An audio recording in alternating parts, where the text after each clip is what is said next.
ओ अजय महेंद्रा।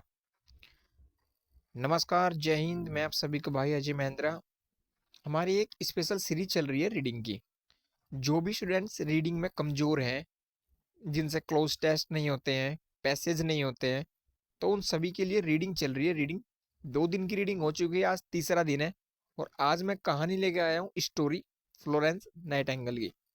तो मैं आप सभी को बता दूं, जो भी स्टूडेंट एंड तक रहेगा वो रीडिंग इम्प्रूव करने के लिए एंड तक रहेगा, उसकी रीडिंग इंप्रूव होगी।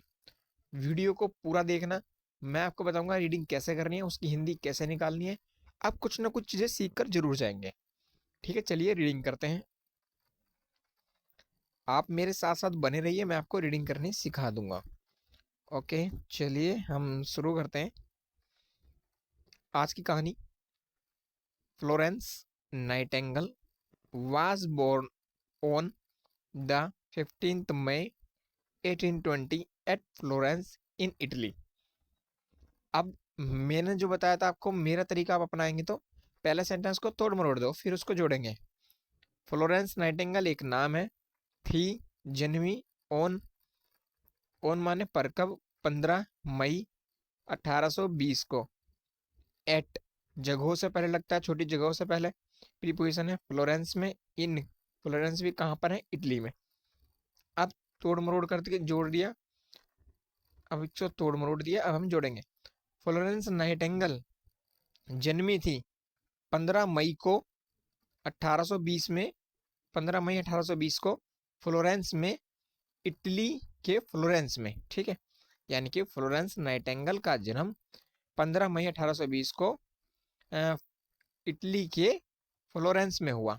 या आप कह सकते हैं फ्लोरेंस नाइटिंगेल जन्मी 15 मई 1820 को। कहाँ पर? फ्लोरेंस में, जो कहाँ पर है? इटली में है। निकल गया। 3-4 तरीके से कह सकते हैं आप। रीडिंग को अंडरस्टैंड करना है ना आपको तो।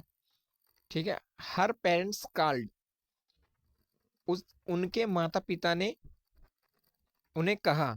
Her after the name of city, उनके माता पिता ने उस शहर के नाम पर उसे बुलाया। यानी कि उस शहर के नाम पर उसको बुलाया करते थे। हर पेरेंट्स कॉल्ड हर, उसको बुलाते थे after the name of the city.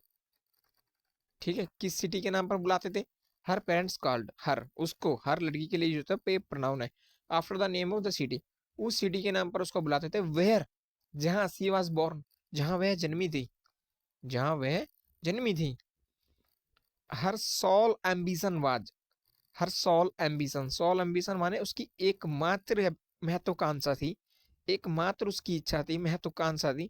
Was थी, टू बी ए नर्स, एक नर्स बनना।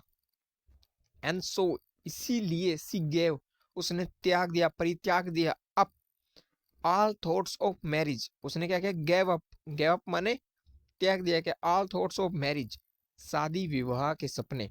एंड पर्सनल हैप्पीनेस, अपनी पर्सनल निजी खुशी को भी उसने त्याग दिया।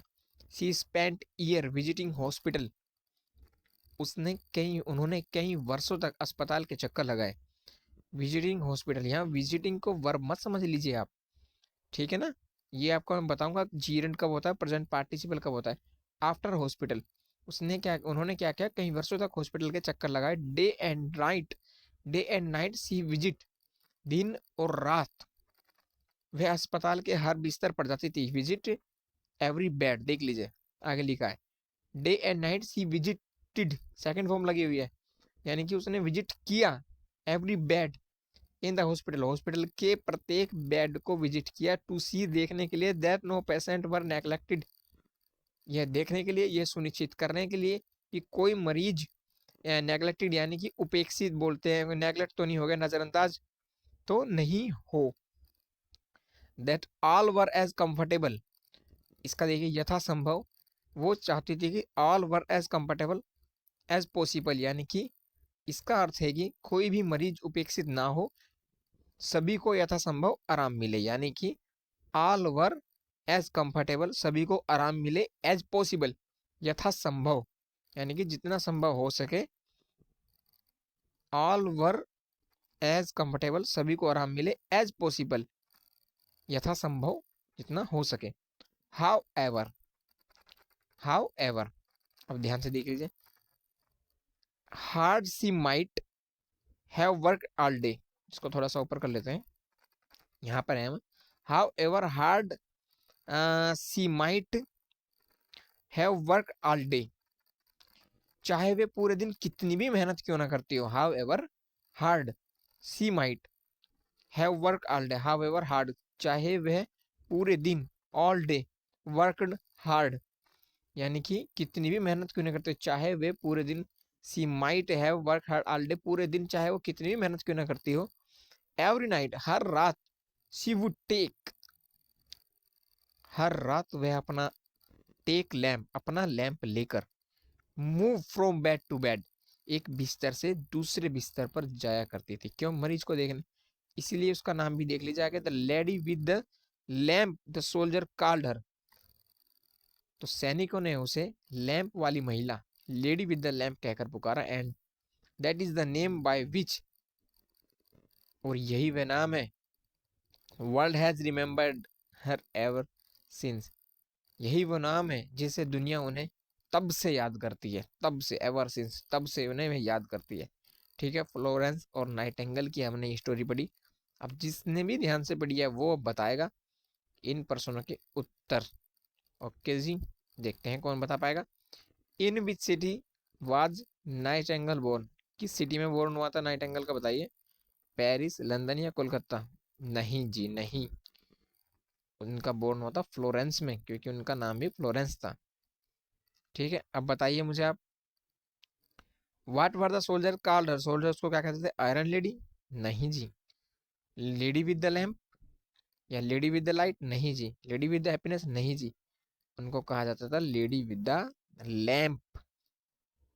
ठीक है, एग्जाम में भी इसी तरीके से आपको क्लोज टेस्ट और पैसेज सोल्व कराने के लिए देते हैं। शी वाज बोर्न ऑन 15 मई 1720, नहीं। 1920? नहीं जी। 2020 कैसी बात कर रहे हैं जी आप, 1820 को उनका जन्म हुआ था। तो देख लीजिए, आपने 3 तो किए क्वेश्चन और ये पैसेज आपने रीडिंग किया।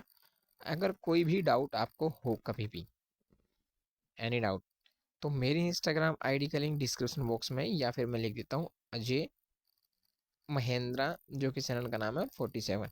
कभी भी आप मैसेज करेंगे तो मैं रिप्लाई ज़रूर करता हूँ। और आपको कोशिश कैसी लग रही है आप बताइएगा और कमेंट जरूर कीजिएगा।